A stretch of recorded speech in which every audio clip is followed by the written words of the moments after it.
Hey friend, Erin here with another kids cooking lesson. It's my teenager letting me get close to him. Is that funny? Yeah, okay. Welcome back to our 9th lesson here in our kids cooking lessons with the school cancellation, a series we've been doing last week and this week here on Facebook Live. And today I am in my kitchen with Ryan. And will you be back tomorrow? Mm-hmm. Yes, Ryan is closing this up with me, doing our last 2 lessons. And today we are making herb crusted pork chops. And this is a little bit similar to the potato chip chicken strips that we did the other day. Instead, this time we're using pork chops and we're going to do a different breading. But it's going to be a similar kind of setup and process where we bake them. But I think there are a couple important things I want to share about pork chops specifically in this lesson. So we're going to learn how to prep our station for breading pork chops. This also works really well if you're breading chicken. If you're doing chicken breasts or chicken strips, this also works really well. We're going to talk about how to bake pork chops, including the importance of letting them rest. It's a very important cooking thing that we want to talk through as we go through this lesson. And before we do that, we want to say hi to Jackson and Michelle and her people are here from Canada today. Thank you guys for joining us all last week and all this week. This has been such a joy for me to get to do, not only because I get to spend time with my kiddos in the kitchen, but also because I get to help you and teach your kiddos as well. I know sometimes it's easier when somebody else is telling them what to do versus you doing that. We can kind of help eliminate a little bit of that power struggle because I'm teaching and you're kind of in there supervising, which leads me right into my disclaimers before we get started with the actual cooking. As parents, your job right now is to supervise and not do. You're wanting your kids to do this work. It's very important that their hands are doing this work, okay? Kiddos, you've heard me say this if you've watched any of our other lessons. If your parents step in the way, please Tell them to stop. Tell them to stop. Say, I'm trying to learn here.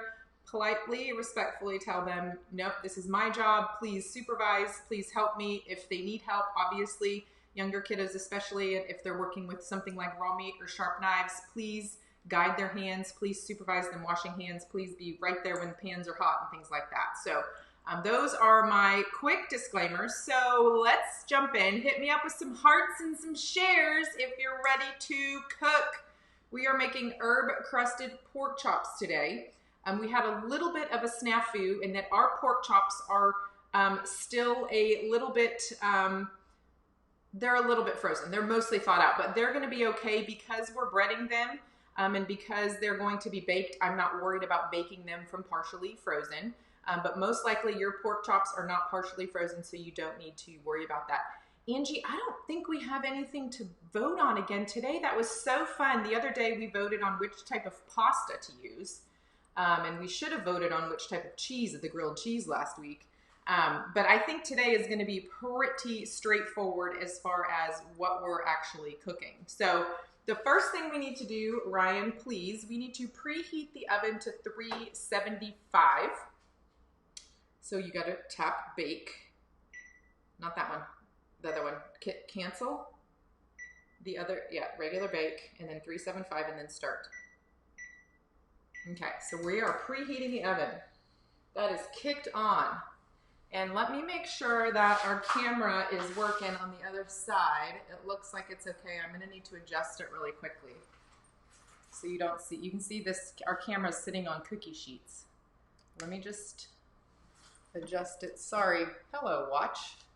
Slightly, there we go. So now you can see our baking dish and our other parts of our station here. So Ryan, the next thing we need to do is spray the baking dish with Nonstick cooking spray.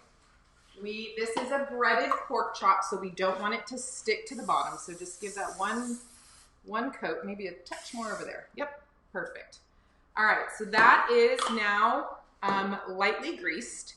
And what we're going to do next is prepare the breading. So with these pork chops, what we're gonna do is we are going to brush the pork chop with olive oil, then dip it in our breading, and then put it into our baking dish. And you can use your hands here. You can also use tongs if you don't want to get your hands dirty. Please know, again, another disclaimer, this is raw meat, so parents be right with your kiddos, making sure that they are properly cleaning and sanitizing their hands and any surfaces that the raw meat may come in contact with. So let's mix up the breading. So we have all of our stations ready to then get everything into our baking dish, and then we will bake the pork chops from here. So what we need to do, Ryan, is we need to measure out, and I'm actually going to copy this. I don't actually have this recipe on a website yet because it is brand new, coming out next month on our freezer cooking website. So I'm going to actually just go ahead and copy this. I think I can copy this into a comment. Let's see if that worked. There it is, big long recipe in there. And so we are going to go through this recipe. We actually have 6 pork chops. So we might do a little bit more breading here, but the recipe calls for 4 pork chops, but I'm going to make 6 right now. So I might do a little bit off measure-wise. So we are going to measure 1.5 cups of panko breadcrumbs. Here's the one. And then we'll do probably a 2/3-ish, 3/4 cup, no, 2/3 cup-ish of the, I'm 1.5ing this to get enough for 6 pork chops. Yep, right in there. We're gonna just use this shallow dish also as a mixing bowl. If you don't have a shallow dish big enough for that, then just go ahead and use a mixing bowl and then transfer to a shallow dish. So then let's do, I don't even think we need, I'm trying to do math. It's actually 3/8 that we need. So let's do a little less than half a cup of the grated Parmesan cheese. This one. So do like a little less than half a cup. You could sort of eyeball it here, or if you wanted to do 1.5 of these, you could do 1.5 of these. Wait, no, that's not right. I said half cup, right? 2 of these. 2 of those, yes. 2 of those. I'm trying to do math on the fly, you guys. This is about, no, it's actually not 2 of those. Do 1.5 of these. I'm sorry, guys. Hi, Christina. Glad you're here, friend. Victoria, you could just use regular breadcrumbs, either plain breadcrumbs or the, the breadcrumbs with Italian seasoning. We are adding more Italian seasoning here because these are herb crusted pork chops. So we're going to add a little bit more than that. All right. So you want to give that a little toss over, and then we'll measure out the garlic and Italian seasoning next. Just kind of combine that carefully. You can just, break up any chunks of the Parmesan cheese. Just kind of give them a little break up there.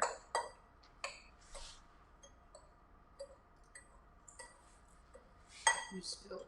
It's okay. It's just a tiny bit. Okay, now we need to add a little bit of garlic and Italian seasoning. So we're going to do a tablespoon of this stuff. It might even be actually the rest of what's in our container. We're running on low here. If you do not have an Italian seasoning blend, look at my little professional. So we're going to do a tablespoon of that. If you do not have that blend, you could do, while he's measuring that, I'm going to show you this. He's like, that's a tablespoon. Done. Okay, if you don't have that, you could do a teaspoon each. 1 teaspoon of thyme, 1 teaspoon of basil, and 1 teaspoon of, that's really bright, oregano. So these 3, you could do a teaspoon of each. That would be the same, almost the same as a tablespoon of Italian seasoning blend. And then last, we need to measure out 1 teaspoon of garlic powder. So this is all going to be our breading. It smells pretty good, huh? Can you recognize that smell, Ryan? Mm-hmm. To me, I smell a lot of basil.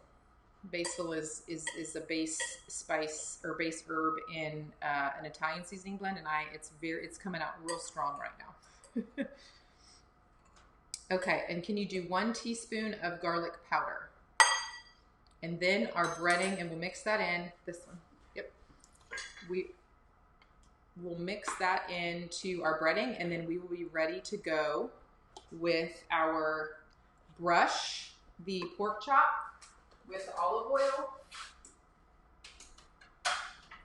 Did I and get a Play-Doh. All right, parents, here's a section where I need you to be watching very closely as they're brushing with the olive oil, because now there's going to be raw meat on the brush as well as in the bowl with the olive oil. So you'll need to be mindful of that for food safety purposes. Okay. So we are done with these guys. Let's kind of clear this out so we can work easier. Okay.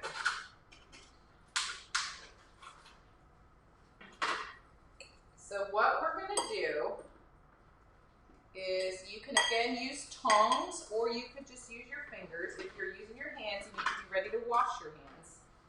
What we're going to do is brush both sides of the pork chop with the olive oil, okay? And then after we've brushed both sides, we will dip both sides into the breading that Ryan just made. And then after both sides are coated, you will transfer that into the baking dish that you've already greased. And the oven is warming up, so ours just finished preheating, so this is going to be ready to go right into the oven.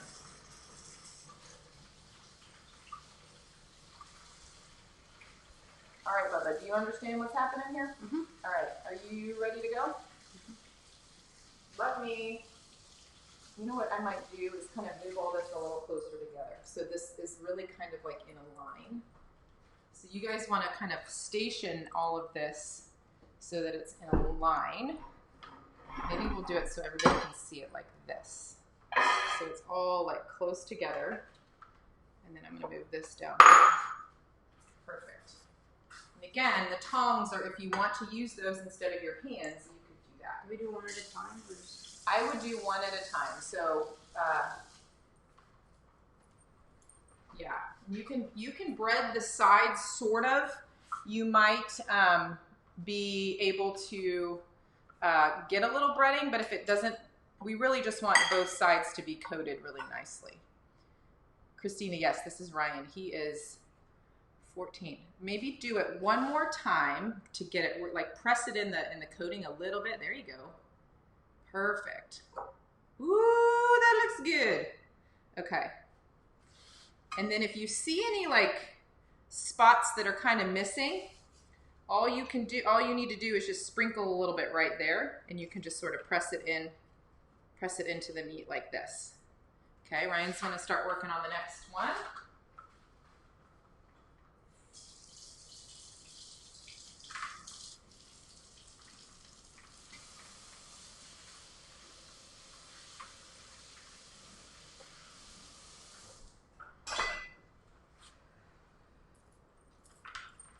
All right, while he is working on loading up this baking dish, so Ryan is brushing olive oil to help, that'll help the breading stick. And I'm sorry that the camera is focusing in and out like that. It's just because of the movement that Ryan that's happening underneath of this like webcam that we use. So sorry about that.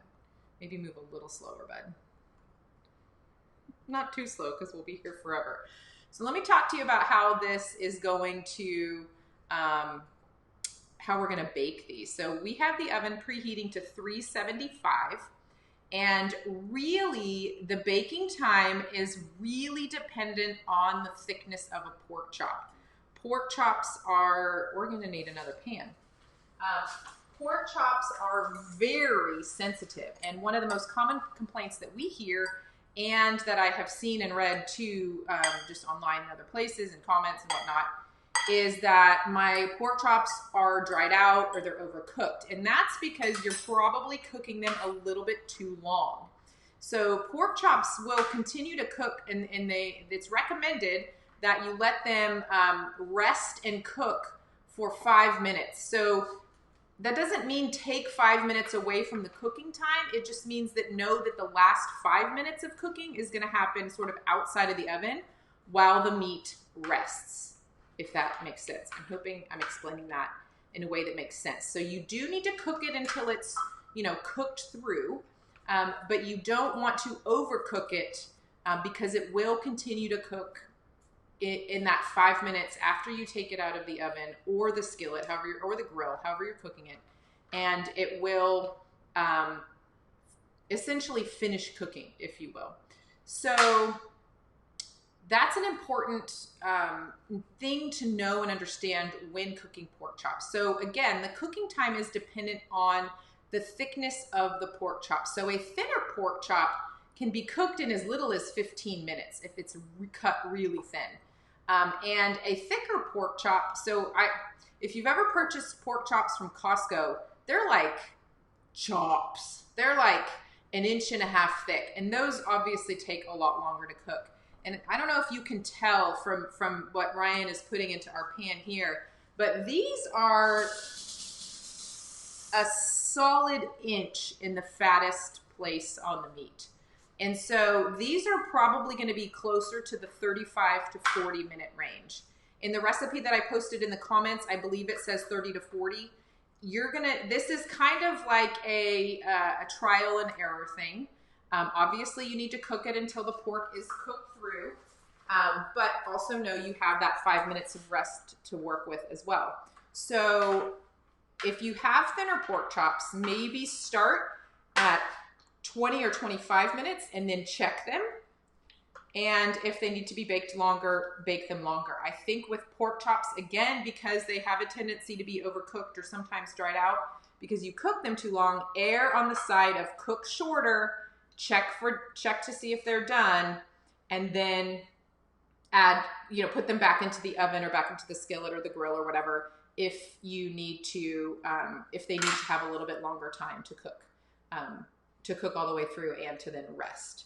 So I just wanted to go over that. The cooking time of pork chops is more so dependent on the size of the pork chop. Chicken breasts are more or less the same size unless you pound them out into a thinner chicken breast.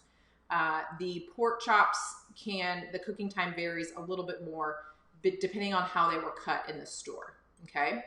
So that's a really important lesson that I wanted to share with you guys today. So Ryan is working on, we're doing 6. I know the recipe I posted said 4, but we made extra breading to accommodate for our 6 pork chops. And these, I think I'll start our bake time at 35 minutes because they are thicker, and because I mentioned earlier, I pulled these out of the freezer, so they're still a little bit frozen in the middle. You can bake these from partially frozen like this. That's not a problem. You just need to check to make sure that they're done, and of course add a little cooking time. If you end up cooking these from frozen and the breading on the top starts to get a little too brown, you can just put a piece of foil over the top and bake it for another 5 or 10 minutes, and then it should be cooked through.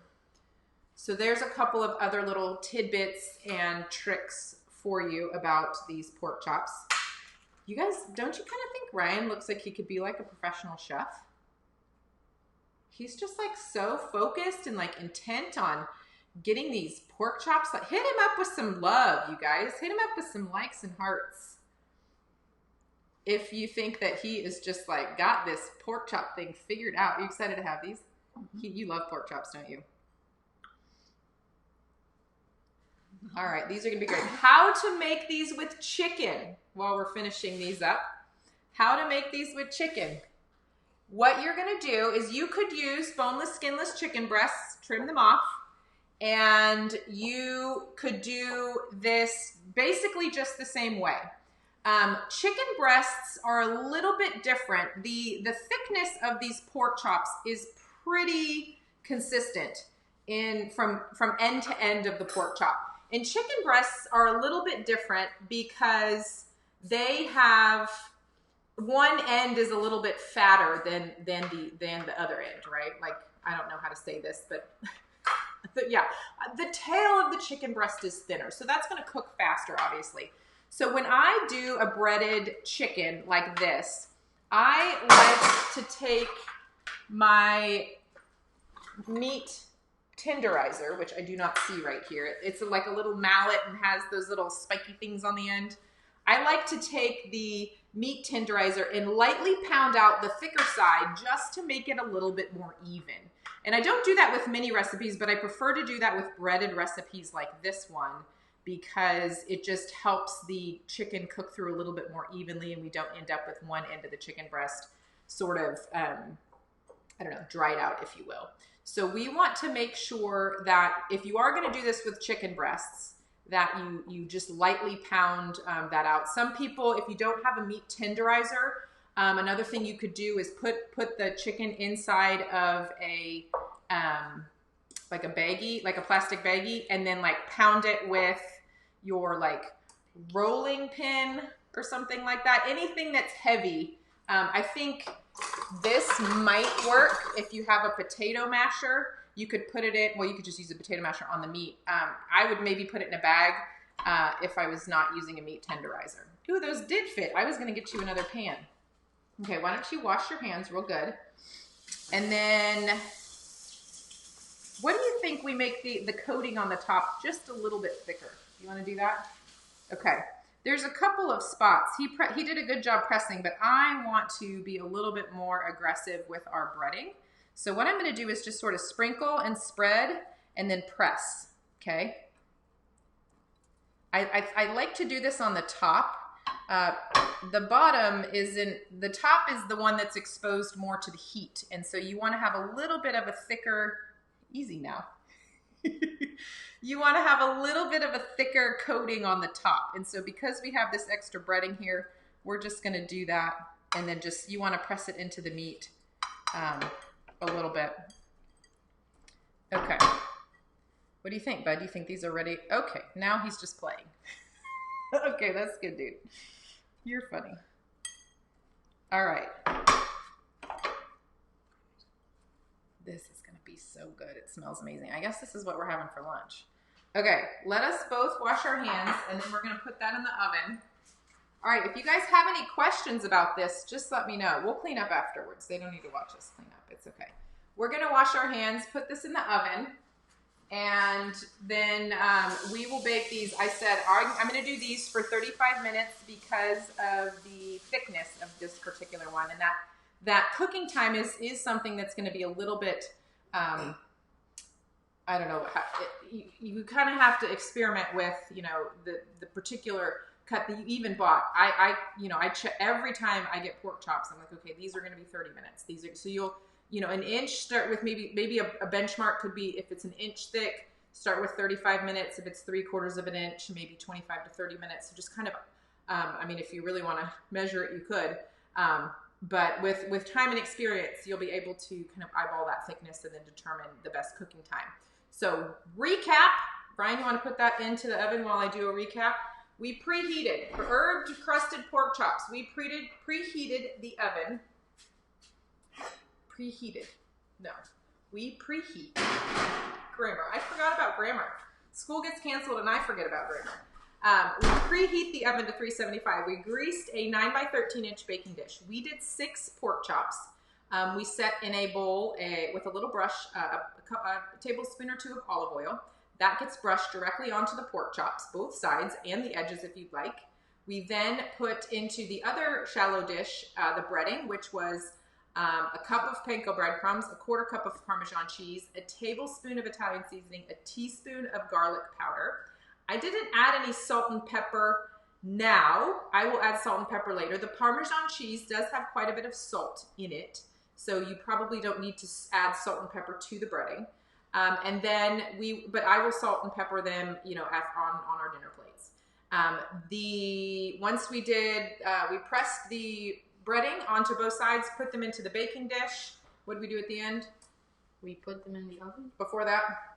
We sprinkled some more breading. We made a little bit thicker breading on the top by sprinkling in a little bit extra.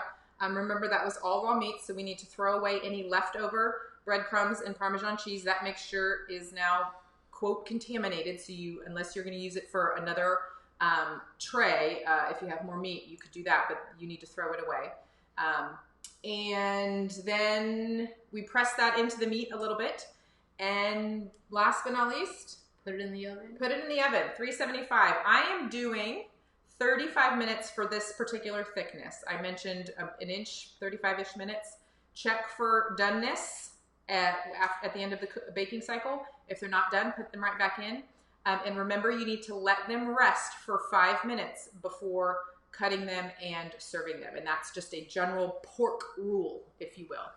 You want to let that meat fibers have a few minutes to kind of slowly come down and rest before you go ahead and serve and cook them.